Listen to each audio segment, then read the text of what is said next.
boa com vocês? Estamos nós aqui de novo para a nossa revisão. Estamos chegando no final dos nossos conteúdos, hein? E agora nós vamos conversar sobre a ginástica, que foi um tema também muito bacana que nós desenvolvemos aí durante o nosso ano, durante a nossa etapa em educação física. E aí a primeira coisa que a gente precisa saber diferenciar, a primeira coisa que nós construímos aí do nosso conhecimento, do nosso saber, era que não existia uma ginástica. É isso que é importante. Olha só, professor, por que você escreveu ginásticas aqui de novo? Porque é diferente, né? Quando eu falo do tema da ginástica e quando eu falo que nós descobrimos que existem várias ginásticas, ou seja, esse S ali no final é muito importante.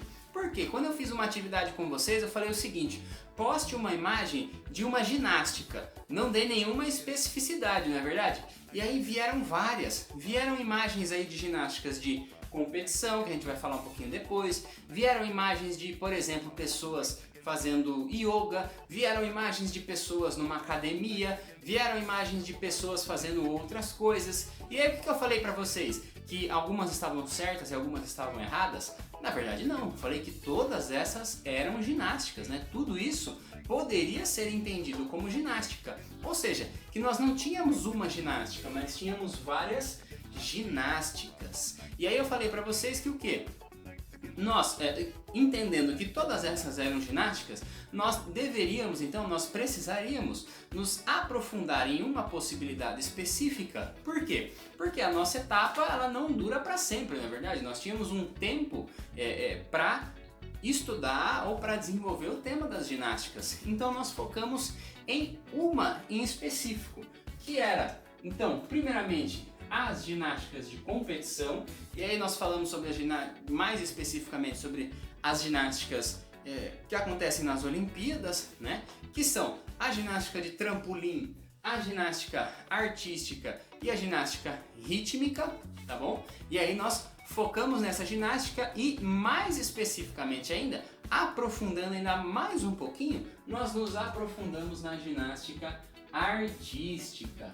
E aí, lógico, não vou trazer todas as diferenciações hoje, tá? Porque nós já fizemos isso durante toda a nossa etapa onde nós estudamos as ginásticas. Mas nós vimos que existem muitas diferenciações e que existem muitas provas dentro da ginástica artística, tá? Então, quando nós falamos, por exemplo, da ginástica de trampolim, do que nós estamos falando? Então, de uma ginástica que acontece, como o nome já diz, no trampolim, tá certo?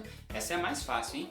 Quando nós falamos de uma ginástica rítmica, nós falamos de uma ginástica muito associada à música, muito associada à dança e a materiais, como as bolas, o bambolê, as fitas, tá? Com apresentações focadas, né? Com apresentações tendo esses materiais aí como o centro da apresentação, tá? E quando nós falamos na ginástica artística, nós falamos de uma ginástica sem muitos materiais, né? Apenas com espaços onde as pessoas se utilizam para fazer a sua prática e que depende muito da força física, da coordenação e da habilidade de cada ginasta, tá? E aí é importante lembrar que eram divididas em duas possibilidades, então na ginástica masculina e na ginástica feminina, que homens e mulheres dividiam alguns equipamentos, né, ou algumas modalidades, como a modalidade do solo, por exemplo, né, e homens também faziam alguns exercícios, né, algumas modalidades, e mulheres faziam outras modalidades, como por exemplo a barra fixa, né? Era uma modalidade masculina, e as barras assimétricas eram uma modalidade feminina, tá bom? Não à toa nós fechamos a nossa discussão convidando a nutricionista Jaqueline para nos ensinar, né, entender alguma coisa de maneira um pouco mais aprofundada sobre a questão das capacidades físicas. Por quê? Porque chamava muita atenção de vocês nas imagens as musculaturas, né, dos ginastas, das ginastas, como eles pareciam ser fortes, né? E aí nós chamamos a nutricionista Jaqueline para nos explicar um pouquinho mais a relação da alimentação com a possibilidade do desenvolvimento dessas capacidades físicas, tá certo? Então, galera, aquele abraço, não percam as próximas revisões, tá bom? Que nós já estamos chegando no final do nosso tema. Valeu, até a próxima aula!